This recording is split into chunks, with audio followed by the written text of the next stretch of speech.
Varicose veins తో బాధపడుతున్నారా? భారతదేశంలోనే బెస్ట్ ట్రీట్మెంట్ అందించే ఏకైక hospital Avis. Welcome to India's largest digital media network Suman TV. Social మీడియాలో ఎక్కడ చూసినా సరే మల్లికార్జున ముత్య అని పేరు తెగ వైరల్ అవుతుంది. కదిలే దేవుడని, కనిపించే దేవుడని, ఇలా చాలామంది చాలా రకాలుగా ఆయన్ని పిలుచుకుంటున్నారు. అసలు ఆయన నిజంగానే ఒక మనిషిని చూడగానే అలా వాళ్ళ వివరాలు కానివ్వండి, జాతకాలు కానివ్వండి, వాళ్ళకున్న సమస్యలు కానీ అలా చెప్పగలరా?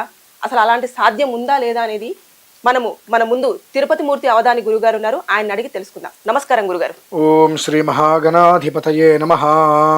ఇప్పుడు మీరు విన్నారు కదా, మల్లికార్జున ముత్య కర్ణాటకలో తెగ వైరల్ అయిపోతున్నారు ఆయన.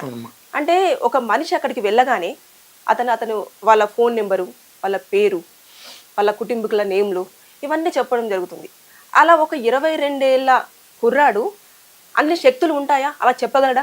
మీరు అడిగినటువంటి ప్రశ్న ఏదైతే ఉందో అది యథార్థంగా చేయడానికి అన్ని రకాల అర్హతలు ఉన్నాయండి. అతనికి ఉన్నాయని నేను చెప్పట్ల, మామూలుగా మంత్రశాస్త్రంలో ఆ విధానం ఉంది. ఇవి మనకు యక్షిణీ సాధన అని ఉంటుందమ్మా.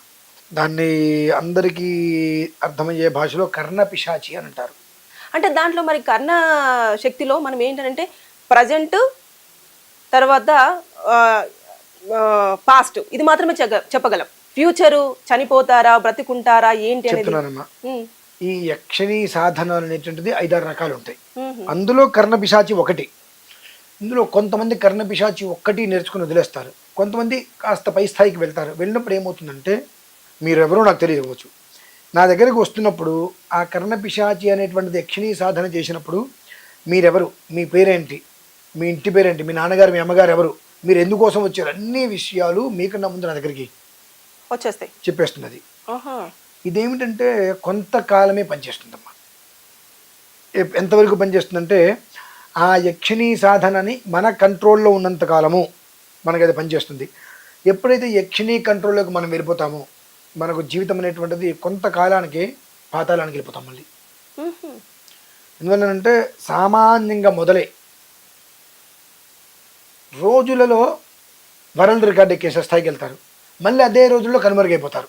ఎందుకంటే నాకు తెలిసి ఈ పంచచక్షిని సాధించిన వాళ్ళు, కర్ణ పిశాచి చేసిన వాళ్ళు చాలామంది నా చిన్నతనంలో నేను చూసా.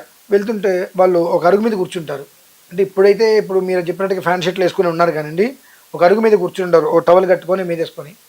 అంటే ఊరికి వస్తుంటే దగ్గరికి, సుబ్బయ్య ఏంటి ఇలా వస్తున్నావు, అసలు ఎవరో కూడా తెలియదు, ఏంటి విషయం, అమ్మగారు నాన్నగారు కులాసానేనా, ఒకవేళ ఇంటర్న వెళ్ళిపోతే అన్నీ చెప్పేస్తారు. అంటే అది ఆ సాధన చేసేటువంటి దాన్ని అనుసరించి ఉంటుంది. సాధన చేయటం వేరమ్మ, ఆ చేసినటువంటి తపశ్శక్తిని సిద్ధి పొంది మన కంట్రోల్లో ఉంచుకోవడం వేరు. ఆ సాధన ఎన్ని రోజులు ఉంటుంది గురుగారు? అంటే ఈయన వయసు చూస్తేనేమో మరీ చిన్నగా ఉంది. ఈ సాధన అనేటువంటిది గట్టిగా కూర్చుంటే 82 రోజులు కూర్చున్నా చాలు, పెద్ద అక్కర్లేదు. ఒక్కొక్క సాధనకి 82 రోజులు ఒకటి, 124 రోజులు ఒక సాధన, 72 రోజులు ఒక సాధన, ఇలా ఉంటాయి 5 రకాల సాధనలు. ఇన్ని రోజులు మొత్తం గెలిపినా 1-1.5 సంవత్సరంలో సాధన పూర్తయిపోతుంది. అదే సాధన కఠోరంగా ఉంటుందమ్మా, కఠోరంగా ఉంటుంది. ఆ ఇంట్లో కూర్చొని ఒక్కొక్కసారి అయితే శవం అంటారు, అంటే కాష్ఠ దీక్ష. నేను ప్రతి నెల ఒక్కసారి చేస్తుంటా. ఇప్పుడు ఆ కాష్ఠ దీక్ష ఎక్కువ చేయాలి. అంటే ఇవాళ ఉదయం నుంచి రేపు ఉదయం వరకు అలా పడుకుంటే శవం ఎలా అయితే ఉంటుందో అలా కదలకుండా ఉండాలి. దాన్ని కాష్ఠ దీక్ష అంటారు. నేను ఒక నెలకు ఒక్కరోజు మాత్రమే అది ఆచరిస్తూ ఉంటా. కానీ ఈ యక్షిని సాధన చేసేవాళ్ళు ఖచ్చితంగా ప్రతి అమావాస్యకి, ప్రతి పౌర్ణమికి చేయాల్సిందే చేస్తారు. అది చేయటం వలన కొన్ని రకాల శక్తులు ఆవహిస్తాయి. అది తాత్కాలికంగా అలా అలా ఊగుతూ ఉంటాయి. శక్తుల్ని వీళ్ళు కంట్రోల్ చేసుకోవడం ఒక విధానం అయితే, వాటి కంట్రోల్లోకి వీళ్ళు వెళ్ళిపోతారు అనత్య కాలంలో. అంటే ఎప్పుడైతే కనుక మనిషిని ఒక స్థాయి నేను వెళ్తున్నానని వస్తుందో, నేను ఏం సాధన చేశానే విషయం మర్చిపోతాం. మర్చిపోయి ఆ జనాలందరూ, ప్రజలందరూ దగ్గరికి వచ్చి గురుగారు గురుగారు గురుగారు ఇట్లా అనేటువంటి దాంట్లో మనకు తెలియకుండా మనం దేన్నైతే కనుక తొక్కి పెట్టాలో అది పైకి వచ్చేస్తుంది, అహం, గర్వం. అంటే ఆ విధంగానే ఇప్పుడు తన ఆశ్రమంకి ఏదైతే వెళ్తున్నారో భక్తులను కొట్టడం కూడా జరుగుతుంది. అంత కోపం ఉంటుందా వాళ్ళకి? మొదట్లో ఏముండదమ్మా అసలు. అది దాని కంట్రోల్లోకి మనం వెళ్ళిపోతే, ఓకే, మంత్రం కంట్రోల్లోకి మనం ఎప్పుడు వెళ్ళకూడదు. తన్మంత్రం బ్రాహ్మణాధీనం. ఆ మంత్రం మన ఆధీనంలో ఉన్నంతసేపే ఏం చెప్పితే అది జరుగుతుంది. అలా కాకుండా మంత్రాధీనంలోకి మనం వెళ్ళిపోతున్నాము అంటే ముందు నుంచి వచ్చేటువంటిది అహం, నేను ఇంతటి వాడిని, నాకు తెలుసు నువ్వెంత అనేటువంటిది. ఇలా నార్మల్గా కూర్చున్న వ్యక్తికి వస్తా మొత్తం ప్రతి ఒక్క దాంట్లో కూడా రూపు రేఖల కన్ను చూపులతో సహా ఒక్కొక్క మార్పు వస్తుంది. 8 రకాల మార్పులు వస్తాయి. అది గమనించుకోకపోతే కంప్లీట్గా ఆ మనిషిని ఆ మంత్రం వశం చేసుకుంటాయి. ఆ మంత్రం వశం చేసుకుంటే మళ్ళీ కొన్ని రోజుల తర్వాత కనుమరుగైపోతారు, ఉండరు అక్కడ, యథావిధిగా 3 స్థానానికి వెళ్ళిపోతారు. అంటే ఇది సాధించటం ఎంత తేలికో దాన్ని అనుసరించడం అంత కష్టమమ్మా. ఇప్పుడు మీరున్నారు, మీరు 1 సంవత్సరం ఉండరు నాది కాదని ముక్కు మూసుకుంటే ఇన్ని రకాలు మీకు సాధించేస్తారు. కానీ దాన్ని అనుసరించడం అనేటువంటిది అంత తెలియని విషయం కాదు. అనుసరించడంలో కనుక ఏమాత్రం తడబాటు పడ్డా ఏదైతే మీరు మంత్ర సాధన చేశారో ఆ మంత్రమే ఆ మనిషిని తినేస్తుంది మళ్ళీ. ఓకే, అంటే ఇప్పుడు వాళ్ళ నాన్నగారు ఉన్నారు, మల్లికార్జున ముత్య వాళ్ళ ఫాదరు హనుమంత రాయ్ ముత్య. ఆయన కొద్ది కాలం క్రితమే కాలం చేసిన తర్వాత ఈయన మళ్ళీ ఈ శిక్షలోకి రావడం జరిగింది. అలాగే ఇప్పుడు భక్తులందరినీ కూడా ఆకట్టుకోవడం జరుగుతుంది. అంటే ఆయన చనిపోవడానికి రీజన్ మీరు చెప్తున్న మంత్రమే అయి ఉండొచ్చా? మనం ఎవరిని ఏ కారణం చేసి తప్పు పట్టద్దు. వయోధర్మం కూడా కావచ్చుగా, చెప్పలేం. 2, 10 మందికి ఉపకారం చేసిన వాడు తొందరగా చనిపోతాడు. 10 మందికి ఉపకారం చేస్తే ఆ 10 మందికి సంబంధించినటువంటి అన్ని రకాల ఇబ్బందులు ఆ మనిషిని ఇబ్బంది పెడతాయి. ఆ ఇబ్బంది పెట్టినప్పుడు ఏమవుతుందో తనను తాను మళ్ళీ మొదట్లో 1.5 సంవత్సరం కూర్చొని జపం చేసుకున్నట్టుగా ఇప్పుడు మళ్ళీ కొన్ని రోజులు కూర్చొని జపం చేసుకోలేడు. ఈ తన తీసుకున్నవన్నీ వదిలించుకోవడానికి ఎందుకు చేసుకోలేదు అంటే తెల్లవారితే గొర్రెల మందలాగా వీళ్ళందరూ వాళ్ళ కష్టం చెప్పుకోవడానికి. ఇంకా అంటే ఇంతమంది ఇన్ని కష్టాలు చెప్పుకుంటే ఆయన పరిస్థితి ఏమవుతుంది, ఆయనకి ఒక 1 వారం రోజులు అయిన సమయం ఇస్తే మళ్ళీ పురస్కారం చేసుకుంటారు కదా అని ఆలోచన వరకు ఉండదు. తెల్లవారు లేస్తే ఇంటి ముందు కూర్చుంటారు, వచ్చి అన్నీ వదిలేసుకొని కూర్చుంటారు. వీళ్ళందరి గురించి ఆలోచించి వాళ్ళవన్నీ కూడా తీసుకొని ఆ మనిషి వెళ్ళిపోవచ్చు. అంటే ఇప్పుడు ఈయన చేస్తున్న సాధన అయి ఉండొచ్చు, లేదంటే ఇతను భక్తులకు చేస్తున్న మంచి అయి ఉండొచ్చు. అందులో 1 రూపాయి కూడా ఆశించకుండా చేస్తున్నారు కదా ఆ పనిని. అది అలా ఉంటుందా? ఆ శిక్షలో ముందేగానే చెప్తారా? అంటే ఇలా తీసుకోకూడదు, 1 రూపాయి కూడా వాళ్ళ దగ్గర నుంచి ఎలాంటిది ఆశించకూడదు అనేది ఏమైనా? మీరు ఆశించినంత కాలం అది మిమ్మల్ని కాపాడుతుంది. ఒక స్థాయి వచ్చింది, అది మీకు తెలియకుండా మీరు ఆశించే స్థితికి వెళ్ళిపోతారు. ఆశించగలదు, శాసించే స్థితికి వెళ్తారు. అది మిమ్మల్ని మీరు గమనించుకోవాలి. అది గమనించుకోలేకపోతే ఆ తర్వాత తినే దెబ్బ మనకు అడ్రస్ కూడా ఉండదమ్మా. అది చాలా దారుణం. అంటే ఇప్పుడు అంతకన్నా ఇంకొక దారుణమైన విషయం నాకు ఇష్టం లేనిది, నాకు నచ్చండి. ఆయనకి అప్పాజీ అని పిలుస్తున్నారు. అప్పాజీ ఏంటండి? గణపతి సత్యనారాయణ స్వామీజీ ఉన్నారండి. ఆయనకి భక్తులందరూ కలిసి పెట్టుకునే పేరు అప్పాజీ. మా అందరికి అప్పాజీ అంటే ఆయనే. అంటే దానికి ఒక అది చాలా బ్రాండెడ్ నేమ్ అన్నట్టు. మొదట్లో అప్పాజీ అని విన్నా నేను. ఇప్పుడు అప్పాజీ ఏంటి, ఇట్లా రోడ్డు మీద పడి తిరగడం ఏంటి, ఇట్లా రావడం ఏంటి, అసలు ఆ సిస్టమ్ లేదు కదా. ఆయన్ని అనుక్షణము అనుసరిస్తున్న వ్యక్తికే దర్శనం కలగడం కష్టమవుతుంది. అసలు ఇక్కడ తిరగడం ఏంటి నాకు మొదట్లో అర్థం కాల. తర్వాత ఏదో అన్నారు, వాళ్ళెవరు ఈయనెవరు ఏంటని చూస్తే ఆహా ఓకే, అసలు అప్పాజీని ఎందుకు పెట్టారు నాకు చాలా బాధ వేసింది. ఆయన ఏ పేరు పెట్టారని పిలిపించుకోవచ్చు, కానీ అప్పాజీ అనేటువంటిది కేవలము గణపతి సత్యనారాయణ స్వామీజీ గారిని లక్షలాది మంది భక్తులు, అప్పాజీ అంటే తండ్రిలాగా కొలుచుకొని వ్యవహారం చేసుకుంటారు. ఆ పేరు అనేటువంటిది నాకు కొంచెం కష్టం అనిపించింది. ఆ పేరు ఎందుకు పెట్టారు అంటే ఆ పేరు పెడితే ఆ పేరుకు తగ్గట్టుగా మనం ఉండగలగాలి.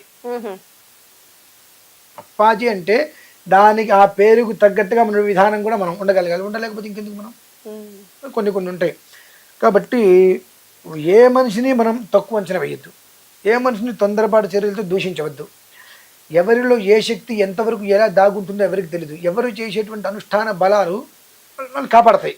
అంటే ఇప్పుడు ఏదైతే మీరు నచ్చని పేరు అప్పాజీ కానివ్వండి, అలాగే మల్లికార్జున ముత్య కానివ్వండి, ఆయన దగ్గరికి ఎమ్మెల్యేలు కానివ్వండి, ఎంపీలు కానివ్వండి చాలా క్యూలు కట్టేసి మరి పర్సనల్ అపాయింట్మెంట్స్ తీసుకొని వెళ్తున్నారు. ఆయన ఆశించని వరకు, అంటే అతను ఒక పొజిషన్కి వచ్చి మీరు అన్నట్టుగా ఏదైతే రూపాయి కూడా ఆశించినంత వరకు అతను మంచి స్థాయిలో ఉంటాడు, ఒక వెలుగుతారు అన్నట్టు. ఒకవేళ ఎవరైనా అనుకోకుండా ఏదైనా ఇచ్చినప్పుడు తీసుకుంటే ఆయన పరిస్థితి ఏంటి? వాస్తవం చెప్తే మీరేమనుకోవద్దు. నేను 5 సంవత్సరాలుగా ఈ యొక్క మీడియాకి సంబంధించిన విషయాల్లో ఎన్నో ధర్మసూత్రాలు చెప్పుకుంటూ వచ్చాను. నా లిమిట్ నాకు తెలుసు, నేను ఎలా ఉండాలి, నా మంత్రానుష్ఠానం ఏంటి, నా శక్తి ఏంటి, ఆ శక్తిని నేను కాపాడుకుంటూ ఉండాలంటే నేను ఎప్పటికప్పుడు ఎలా ఉండాలి? ఎగ్జాక్ట్లీ. నా ఇంట్లో నా నిత్య దేవతార్చన అవ్వందే నేను ఒక మనిషితో మాట్లాడను, గడప దాటి బయటికి రాను, మానే అవతలికి పో అంట. నువ్వు రాకపోతే నాకు వచ్చే నష్టం లేదు, నీకు చెప్పకపోతే నాకు గడవదనేటువంటిది లేదు, నీకు చెబితేనే నాకు గడుస్తున్నటువంటిది లేదు. నా జీవితం నాకుంది కాబట్టి నా విధానం పూర్తయిన తర్వాతే నీకు నేను అపాయింట్మెంట్ ఇస్తాం. అది అన్ని విధాలా నేను ఇవ్వదలుచుకున్న రోజు నాడే ఇస్తా, నాకు అమ్మవారి జన్మది వచ్చినప్పుడు. విధానం 2, 5 సంవత్సరాల నుంచి నేను సుమారుగా 4-5 వేల వీడియోస్ చేసినప్పటికీ కూడా చాలా లిమిట్గానే కనిపిస్తూ ఉంటాను. కంటిన్యూగా పిలిచిన ప్రతి ఛానల్కి వెళ్ళను, ఇంటర్వ్యూస్ ఎవరికి ఇవ్వను. ఇక్కడ ఏమవుతుందంటే మనం ఓవర్గా పబ్లిక్లోకి రానంత వరకు మన కంట్రోల్ మనం తప్పం. మనం ఓవర్గా పబ్లిక్లోకి వచ్చినప్పుడు మనం ఎలా ఉన్నప్పటికీ మన పరిసరాల్లో కొంతమంది వచ్చేస్తారు, మా గురుగారు ఇట్లా అనుకుంటూ. వాళ్ళు చేసేటువంటి పనులకి మనం బలవాల్సి వస్తుంది. ఇప్పుడు నా పీఠంలో నేను కొన్ని ప్రక్రియలు చేస్తుంటే నచ్చి కొంతమంది వచ్చారు. గురుగారు ఇలా మీరు చేసే విధానం నేను ఎప్పుడు చూడలేదు, అందరూ ఏదో చేద్దాన్ని అనుకుంటారు తప్ప చచ్చినా బ్రతికిరా చేసి తీరవలసిందే అని ముక్కు, అంటే ఏది ఏమైనా పని జరగవలసిందే అనేటువంటి తాపత్రయపడి చేస్తున్న వాళ్ళు మేము చూడలేదు గురుగారు, ఇవాళ నుంచి మేము మీతో జర్నీ చేస్తామని వచ్చిన వాళ్ళు చాలా మంది ఉన్నారు. మీ ఇష్టం రండి. కొంతకాలం దాటిన తర్వాత చేసే ప్రక్రియలో ఇప్పుడు ఇంత ఖర్చు అవసరమా అనేటువంటి మాటలు కూడా వాళ్ళే మాట్లాడారు. మనం ఏం చేయాలి? పక్కన పెట్టేయాలి వాళ్ళని. నేను ఏదైతే చేస్తే మీకు నచ్చి నాతోటి వెనకాల ఉన్నారో కొన్ని రోజుల తర్వాత, అంటే ఎట్లా, నేను కొన్ని విషయాలు ఇది మీరు చూసుకోండి, ఓకే మీరు సేవా బాధ్యతతో ఉంటున్నారు, సేవతో ఉంటున్నారు కాబట్టి ధర్మంగా ఉంటారు కదా, ఇది మీరు చూసుకుని అప్పగి చేసినప్పుడు ఆటోమేటిక్గా ఇది నాది కదా, నాకు ఇచ్చేశారు, ఈ బాధ్యత నాది అన్నట్టుగా అది ఒక బాధ్యత మనం నిర్వర్తిస్తున్నాం అనేది అనుకునే దానికన్నా దాని మీద నాకు ఆధిపత్యం అన్న రీతిలో మనిషికి వచ్చేస్తుంది. వచ్చేసేసి దీనికి ఇది అవసరం అండి అనే స్థాయి ఎప్పుడైతే వస్తుందో ఆ మనిషిని వెంటనే నువ్వు కట్టడి చేయలేకపోయావా, ఆ ఒక్క మచ్చ నీకు అంటకు తప్పదు. వాళ్ళు ఎవరిని అనరు, ఎండ్ ఆఫ్ డే అక్కడ ఉన్నది ఎవరు అయితే ఇప్పుడు మీరు చెప్పినట్టుగా ఆయన పేరు మల్లికార్జున ముత్య. ఆయన ఎవ్వరు ఏం చేసినా మంచైనా చెడ్డైనా ఆయనకే వస్తుంది. అంటే ఇక్కడ ఏంటంటే మనం ఎలా ఉన్నాము, మనతో ఉన్న వాళ్ళు ఎలా ఉన్నారనేటువంటి విషయాన్ని మనం ఎప్పటికప్పుడు పసిగట్టి గమనించకుండా కనుక వదిలేసి వాళ్ళు చేసుకుంటారు అంటే చెడ్డ పేరు వచ్చేది మనకి. అంటే ఇప్పుడు మల్లికార్జున ముత్య గారికి శక్తులు ఉన్నాయంటారు మీరు? ఆయనకి శక్తులు ఉన్నాయా లేవా అనే విషయం గురించి నేను మాట్లాడట్లేదమ్మా. అలా చెప్పేటువంటి శక్తులు ఉన్నాయి అంటున్నా. విద్యలు అలా చెప్పడానికి కర్ణపిశాచి ఇటువంటి కొన్ని విద్యలు ఉన్నాయి. ఆ విద్యల్ని నేర్చుకోవడం చాలా సులువు, ఈజీగా వచ్చేస్తాయి, దాన్ని అనుసరించడం కష్టం. దానివల్ల మరి మనకు పాస్ట్ ప్లస్ తర్వాత ప్రజెంట్ మాత్రమే చెప్పగలుగుతున్నాం. తెలుస్తుందా? నాకు పంచయక్షిణి 5 రకాలు ఉంటాయి యక్షిణీలు. ఆ 5 మన దగ్గర ఉంటే ఫ్యూచర్ కూడా మనం చెప్పేస్తాం. అది పెద్ద సమస్య కాదు. ఎప్పుడైతే నువ్వు ఫ్యూచర్ చెప్పినప్పుడు అవతల వ్యక్తికి ఇన్ టైంలో జరిగిందో ఆ టైంలో అతను నీ మీద పెట్టుకునేటువంటి ఎక్స్పెక్టేషన్స్ చాలా ఎక్కువ ఉంటాయి. ఎప్పుడు కూడా నీ మీద ఎక్స్పెక్టేషన్స్ పెట్టుకోకుండా నువ్వు చెప్పాలి. అవతల వ్యక్తికి నువ్వు చెప్పగలిగినటువంటిది ఆ మనిషి ఏ స్థితిలో కూడా నీ మీద ఎక్స్పెక్టేషన్స్ పెంచుకోకూడదు. ఒక మోస్తరు ఉండొచ్చు, మా గురువుగారు అన్నట్టుగా పెంచుకున్నావా అది నీకే ప్రమాదం. ఎందువల్లనంటే నేను 100 మంది గురించి ఆలోచించాలి, నీ ఒక్కడి గురించి నేను ఆలోచించలేను. 100 మంది గురించి ఆలోచిస్తున్నప్పుడు నీకు ఇవాళ నేను చెప్పింది ఇవాళ అయింది, రేపైంది, ఎల్లుండైంది, అవతల ఎల్లుండైంది, ఆ తర్వాత నీకు ఎక్కడో చిన్న మిస్టేక్ వస్తుంది. వెంటనే నీకేమవుతుంది, ఆయన నమ్ముకుని నేను దిగాను, నేను నష్టపోయాను, ఆయనే ఇది కారకుడు అంటావు. కాబట్టి ఏంటంటే నెవర్ ఎక్స్పర్ట్. నీ కష్టం చెప్పుకోవడానికి వెళ్ళావు, నీ కష్టం చెప్పుకున్నావు, బాబు ఇది చేసుకుని నువ్వు బాగుపడతావు.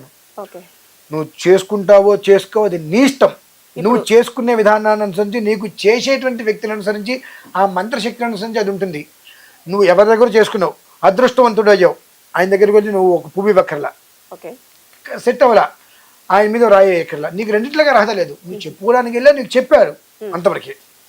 అది మనం తీసుకోవాలి. ఎందుకంటే ఈ పంచజక్షిణి సాధన అనేటువంటిది ఒక స్థితి వరకు మనిషిని నిలబెట్టేస్తుంది ఖచ్చితంగా. ఇప్పుడు ఇతని కర్ణపిశాచి సాధన అని చెప్పేసి అన్నారు కదా, అతనిది కర్ణపిశాచి, మీరు జర్నలిస్ట్ గా చాలా చక్కగా ఇరికించే ప్రశ్న చేస్తున్నారు. అతనికి కర్ణపిశాచి యక్షణ సాధన అతనిదే నేను అనట్లా. చెప్పటానికి ఆ విద్యలు ఎక్కువగా ఉపకరిస్తాయి అంటున్నా. ఓకే, ఒకవేళ అలా ఉపకరించినా కూడా ఇప్పుడు ఆయన నార్మల్ లైఫ్ లీడ్ చేయవచ్చా? అంటే కారు ర్యాష్ గా డ్రైవ్ చేస్తాడు, రూడ్ గా ఉంటాడు, నార్మల్ ఎట్లయితే ఉంటారో అట్లనే ఉండొచ్చా? వాళ్ళకి నియమ నిబంధనలు మీకు ఒక వీడియో చూపించుకుంటారా? మొన్న నేను బైక్ రేసింగ్కి వెళ్ళాను, నేను నా స్నేహితులతో KTM మీద బండి 140 స్పీడ్ మీద వెళ్ళా. ఎప్పుడు కూడా మంత్ర విధానం వేరు, కుటుంబ విధానం వేరు, రెండిట్లని కలపకూడదమ్మా. మీకు ఈ విషయం గురించి మీకు పూర్తిగా అవగాహన రావాలంటే భక్త తుకారాం గారు, ఆయన ఒకసారి మీరు స్ఫురణకు తెచ్చుకుంటే ఆయన దాంపత్య జీవితం వేరు, దైవ జీవితం వేరు, రెండు జీవితాలు ఆయన విడివిడిగా పెట్టుకున్నాడు. సో ఆయన కారు తోలుకుంటే మనకెందుకు? ఇదే అనుకుంటా నేను. ఒక పేరు వచ్చిన తర్వాత ఆయన బండి తోలాడు, కారు తోలాడు, స్పీడ్ నీకెందుకు? అయ్యా కారు తోలితే బండి తోలితే నీకెందుకు? యాక్సిడెంట్ అయితే పోతే ఆయనగా పోయేది, నువ్వు కాదుగా పోయేది, నీకెందుకు? ఆయన గురించి ఆయనకు తెలీదా? పక్కవాడి జీవితంలో వేలు పెట్టి పోతే దెబ్బటి చూడాల్సిన కర్మ నీకెందుకు? ఆయన వ్యక్తిగతంగా ఆయన భార్య పిల్లల నీకు అనవసరం. వ్యావహారికంగా నీకేం చేశాడు, 10 మందికి ఏం చేస్తున్నాడు, అంతవరకు నువ్వు ఆలోచించుకోవాలి. ఆయన కారు రాశిగా తోలుతాడు, నీకెందుకు అవన్నీ కూడా? ఆయన మనిషే కదండి, కాదా? ఇప్పుడు దైవాంశ సంభూతులు శ్రీకృష్ణ పరమాత్మ, ఆయన ఎన్ని లీలలు చూపించాడు, అన్ని లీలలు చూపిస్తాను దేవుడు కాకపోతాడా? తప్పది. మనము అంటే నార్మల్ గా లీడ్ అంటే ఆ లైఫ్ వేరు, ఈ లైఫ్ వేరు, కాకపోతే మనం ఈ ధ్యానంలో ఒక మాట అడుగుతాను, చెప్తారా? ఇప్పుడు కాసేపు అతన్ని పక్కన పెడదాం, నేనే ఉన్నా, నేను అగ్నిహోత్రంలో దిగుతానని చెప్పి రకరకాలుగా ఎన్నో వ్యవహారాలు ఉన్నాయి, నాకు భార్య పిల్లవాడు ఉన్నారు, నేను వైదికంలోనే ఉండాలి, మడిగట్టుకునే ఉండాలి అనే ఒక ఉద్దేశ్యంతో నా భార్య పిల్లల గురించి నేను పట్టించుకోకుండా నువ్వు ఇంట్లో మడిగట్టుకుని పెడతావా పెట్టవా, నేను ఒక సినిమాకి తీసుకెళ్ళిన, చిత్రానికి తీసుకెళ్ళిన, రోడ్డు మీద తీసుకెళ్ళిన, ఇలానే ఉండాలంటే ఆ అమ్మాయికి కొన్ని కోరికలు ఉంటాయిగా. అందరిలాగా బయటికి వెళ్ళాలి, కాసేపు సినిమాకి వెళ్ళాలి ఉంటుందిగా. వెళ్ళకుండా ఏదైనా చిన్న మిస్టేక్ వస్తే ఇదే మీడియా ఏం చేస్తుంది? ఇంట్లో ఆయన ఇక్కడికి వచ్చి మీడియా ముందు కూర్చొని చెప్తున్నాడు, ఇంట్లో పిల్లానికి కూడా సుఖపెట్టట, పిల్లాన్ని బయటికి తీసుకెళ్ళట, అటువంటి వ్యక్తి ఉంటే అంతా పోతే ఇదే తీసుకొని వస్తారు. అంటే రెండు జీవితాలు వేరుంటాయి. నా భార్య నా పిల్లవాడి కోసం ఈ జీవితాన్ని పక్కన పెట్టేస్తా, ఇక్కడికి వచ్చినప్పుడు ఆ విషయాన్ని పక్కన పెట్టేసుకుంటా. సో నువ్వు ఆ రెండు జీవితాలని కలపకుండా విడివిడిగా పెట్టుకో, దానికి ఎలాంటి దోషము లేదు. అంతేగాని నేను పూర్తిగా నా భార్య పిల్లలతో ఇటు వదిలేస్తా అంటే అది కష్టం. నేను దేవుడి దగ్గరే ఉంటాను, వాళ్ళతో నాకు సంబంధం లేదంటే అది కష్టమే. నాలుగు రెండు వైపులా పదును ఉండాలి, రెండు పళ్ళ మధ్యలో నాలుగు ఉండాలి. Thank you sir.